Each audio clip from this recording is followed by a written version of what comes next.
ordinaire. Alors, généralement, quand on dit temps ordinaire, en plus, fin janvier, il fait gris, il fait froid, ça manque de lumière, on se fait...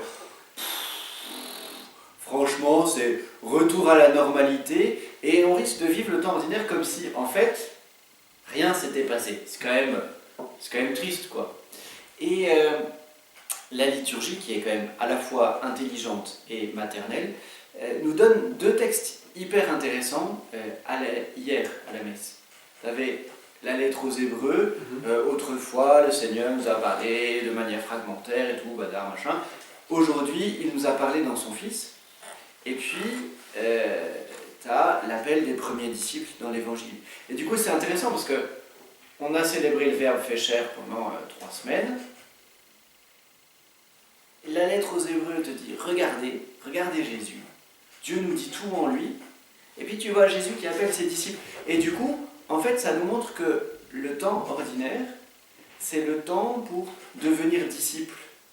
Et pour faire que cette parole qu'on a contemplée, qu'on a admirée, que ceci, cela, elle devienne un appel. Parce que si Dieu se dit pour nous appeler. Et en fait, c'est ça le temps ordinaire. Le temps ordinaire a pour seule vocation de laisser résonner l'appel de Dieu. Du coup, c'est pas du tout... tu vois, c'est pas du tout le temps... on attend le carême, quoi. On a 6 semaines pour attendre le carême, mais en attendant, il ne se passe rien. Au contraire. Et d'ailleurs, la dénomination même de temps ordinaire vient de ordonner.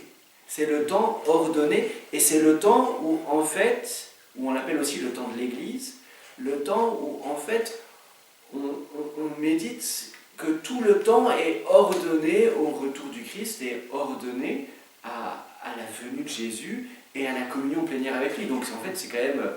En fait, c'est un temps génial qu'on ne sait pas très bien comment vivre.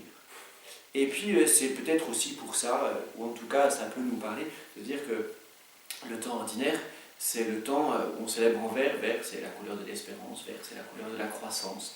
Et donc en fait c'est un génial temps de croissance, c'est un génial temps d'espérance, c'est un temps de la parole, c'est un temps pour devenir disciple. Donc en fait, ce qui est génial, c'est qu'en fait il se passe plein de choses. Et que en fait, le temps ordinaire, il n'est pas du tout ordinaire justement au sens où il ne se passe rien. C'est le temps de l'élan.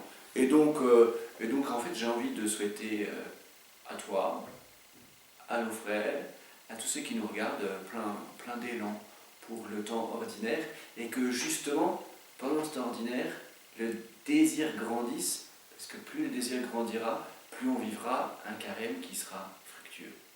Alors, bon temps ordinaire, et à la semaine prochaine.